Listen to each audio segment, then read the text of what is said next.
Bonjour mes chers étudiants. Aujourd'hui, je vous présente le troisième chapitre de notre programme qui est consacré à l'étude de la notion d'investissement. Comme vous le savez, l'acquisition d'une immobilisation est nécessaire pour assurer la pérennité de l'entreprise et développer son activité. Ces acquisitions d'immobilisation, qu'elles soient incorporelles, corporelles ou financières, relèvent de la décision d'investissement et nécessitent de mobiliser des moyens de financement sur une longue durée. Donc la décision d'investissement est une décision centrale dans la vie de l'entreprise.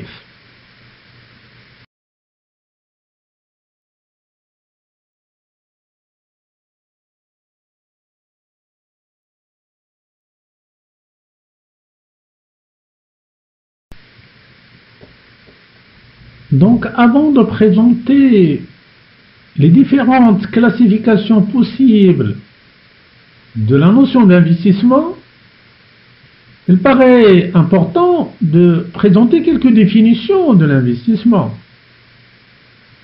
Mais avant ça, il faut préciser que l'investissement est une décision stratégique par excellence. Pourquoi? Parce que d'abord, il engage l'entreprise sur le long terme. Donc c'est un choix irréversible, c'est-à-dire une décision sur laquelle on ne peut pas revenir, parce que il nécessite des fonds substantiels, parce qu'il a engagé des fonds importants, financiers importants. Et aussi, il a une influence directe sur la rentabilité de l'entreprise, sur sa croissance et sa survie. Et donc, avant de prendre cette décision d'investissement, il faut bien réfléchir, il faut bien préparer notre projet d'investissement. Alors, la décision d'investissement présente quelques définitions. La première, c'est celle de financier. Un projet d'investissement n'est acceptable que s'il rapporte plus qu'il nous coûte. C'est-à-dire, si le futur attendu de la réalisation de projets d'investissement sont supérieurs aux capitaux investis. Donc, pour le financier, l'investissement, c'est un engagement durable de capitaux actuellement, c'est-à-dire une dépense actuelle, présente, réalisée dans l'espoir d'obtenir un gain dans le futur. La deuxième définition, c'est celle du comptable. Et là, c'est très simple. Pour définir un investissement, on fait référence à l'ensemble des immobilisations qui sont inscrites au niveau de la classe 2 de plan comptable généralement aucun. La troisième définition, c'est celle qui porte sur une vision économique. Et là, l'investissement représente la valeur durable, la valeur des biens durables, c'est-à-dire les biens stables, inscrits à l'actif du bilan de l'entreprise.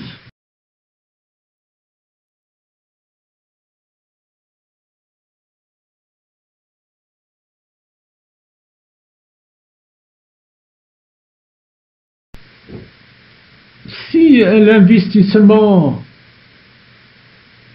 peut être défini à partir de la durée d'immobilisation des capitaux investis, la variété des investissements est telle qu'il est nécessaire de mettre en évidence les différents types d'investissements, ou ce qu'on appelle les différentes catégories d'investissement. Plusieurs présentations, plusieurs classifications ont été énumérées au niveau de la littérature. Mais ici, je vous présente une classification selon la durée de l'investissement, une classification selon la finalité de l'investissement. La première classification, selon la nature de l'investissement, permet de distinguer en premier lieu les investissements matériels et immatériels, c'est-à-dire les investissements matériels qui recouvrent les acquisitions des biens tangibles. À titre d'exemple, terrain, construction, installation technique, matériel et outillage, etc.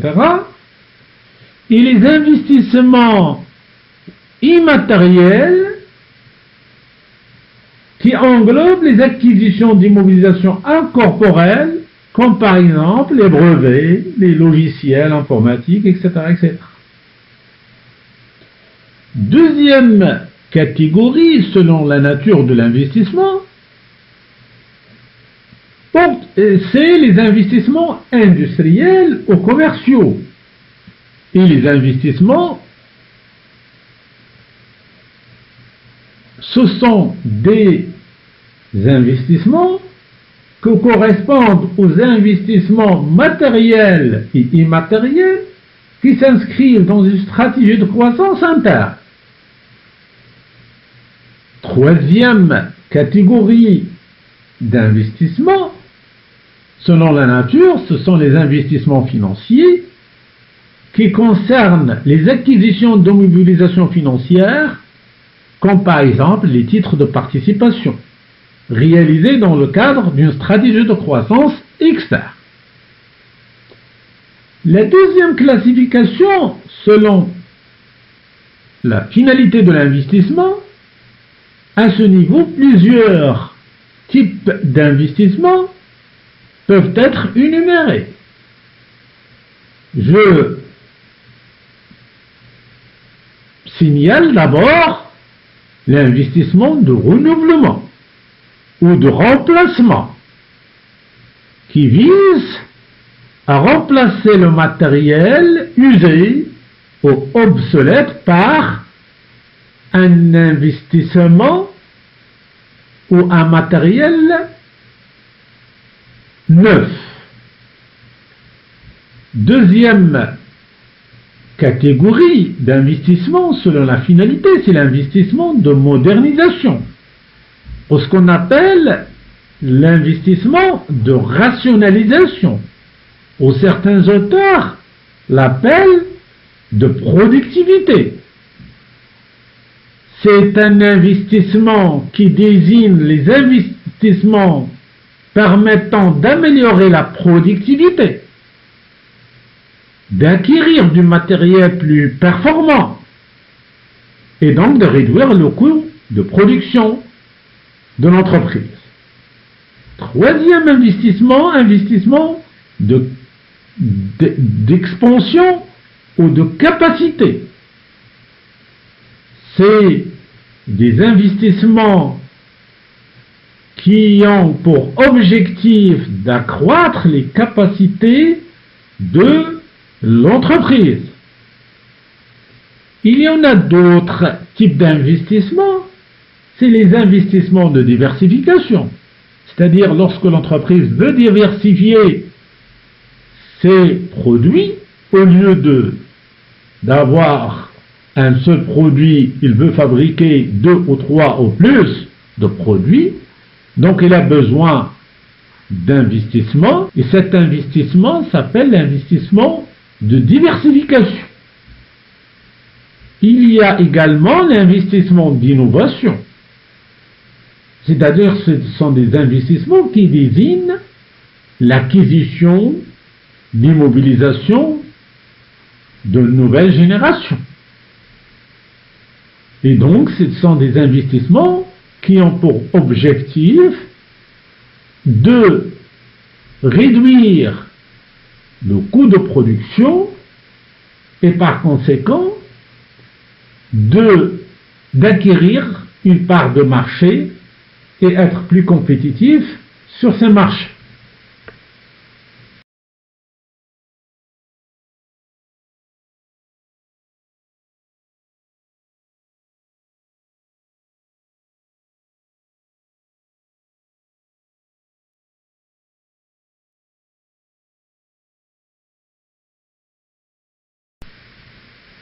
Une fois on a déterminé ou présenté les nombreuses typologies ou catégories qui permettent de classer les investissements, il convient d'identifier à présent les caractéristiques financières d'un projet d'investissement, c'est-à-dire de déterminer le coût total de l'investissement, ce qu'on appelle le capital investi. Deuxièmement, de déterminer la durée de vie d'un projet d'investissement, c'est-à-dire la durée d'exploitation du projet. Ensuite, de déterminer la valeur résiduelle, c'est-à-dire la valeur de l'investissement à la fin de la période d'utilisation de l'investissement. Et quatrièmement, le cash flow, ou ce qu'on appelle les flux nets de trésorerie induits par le projet.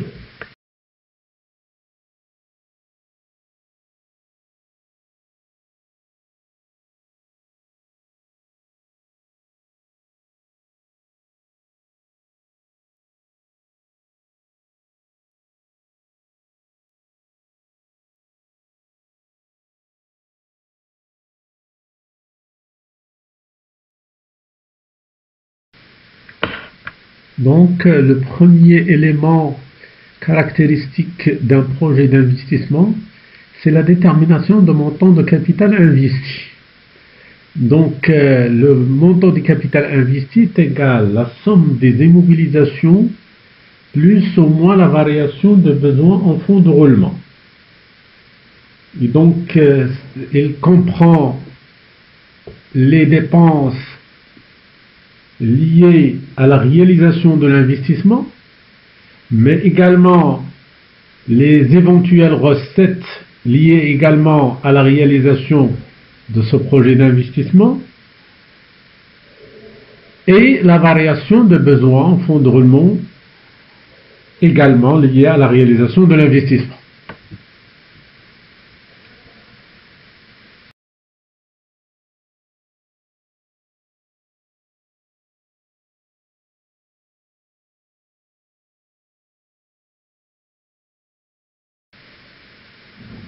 Donc la première composante, la détermination de montant de capital investi, c'est les dépenses liées à la réalisation de l'investissement.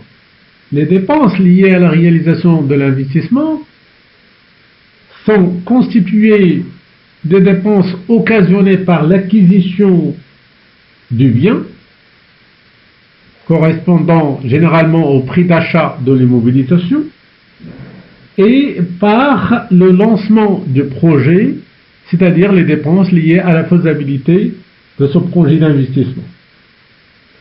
En ce qui concerne l'acquisition des biens correspondant au prix d'achat de l'immobilisation, la dépense occasionnée par l'acquisition des immobilisations, principalement toutes les immobilisations, soit incorporelles, corporelle ou financière, correspond au prix d'achat de l'immobilisation.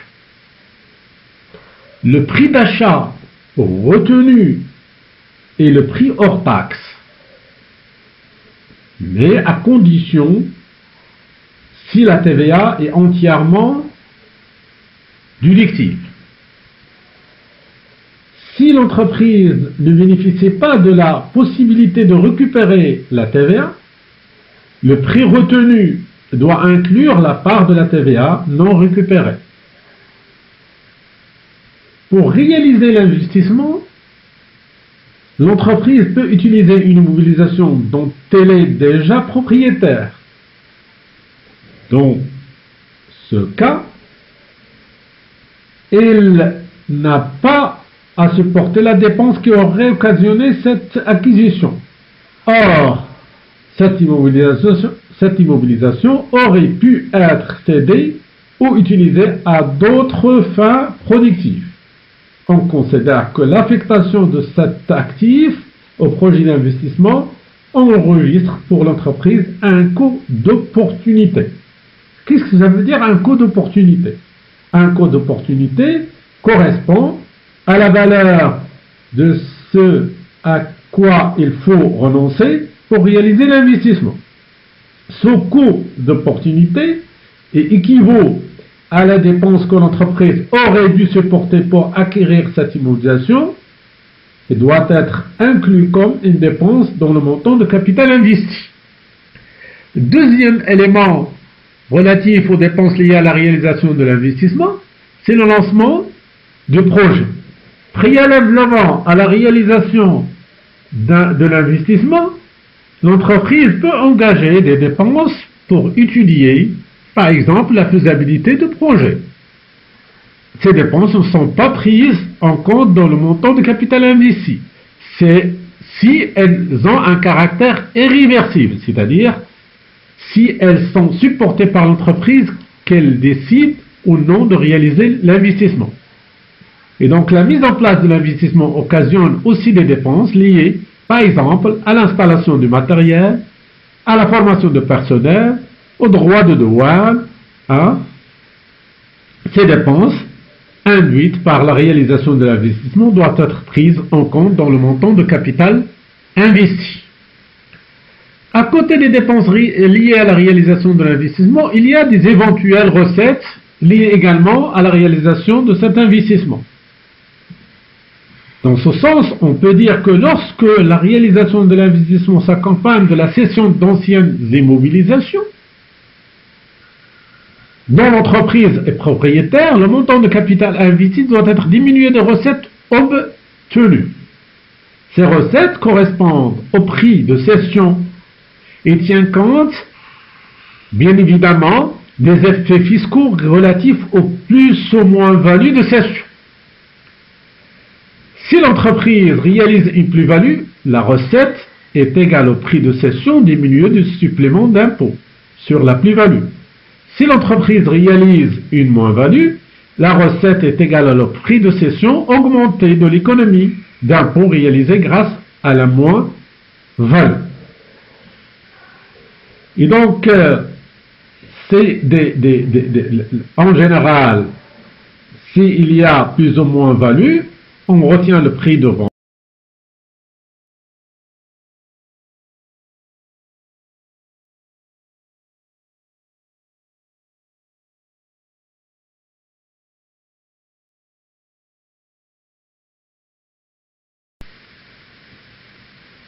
La troisième composante du montant du capital investi, c'est qu'on doit retenir la variation de besoins en fonds de roulement liée à la réalisation de cet investissement.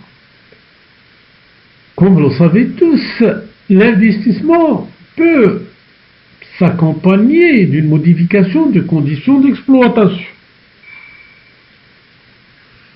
En particulier d'un changement de niveau de stock, des créances clients et des dettes fournisseurs. La variation de ces éléments qui forment les différentes composantes de besoins en fonds de roulement d'exploitation engendre pour l'entreprise un besoin ou une ressource de financement supplémentaire qu'il convient d'anticiper pour éviter tout déséquilibre au niveau de la trésorerie. Ainsi, lorsque l'investissement entraîne une augmentation des besoins en fonds de roulement d'exploitation, l'entreprise doit mobiliser des ressources stables supplémentaires qui viennent accroître le montant de capital investi. Au contraire, une diminution des besoins en fonds de roulement d'exploitation libère des ressources stables et diminue le montant de capital investi. Donc, pour récapituler, je dirais que la variation des besoins en fonds de roulement d'exploitation est calculée à partir de la formule que vous connaissez tous. C'est la variation des besoins en fonds de roulement d'exploitation est égale à la variation de l'actif circulant d'exploitation moins la variation des dettes d'exploitation. Et donc, une augmentation de besoins en fonds de roulement est assimilée à une dépense, donc il augmente le montant de capital investi, et une diminution de besoins en fonds de roulement d'exploitation est assimilée à une recette, et par conséquent, elle diminue le montant de capital investi. Donc voilà grosso modo ce que je peux vous dire sur la manière et la façon de calculer le montant de capital investi. Et donc pour concrétiser ce que je suis en train de dire, donc la prochaine séance sera consacrée à une étude de cas liée au calcul de montant de capital investi.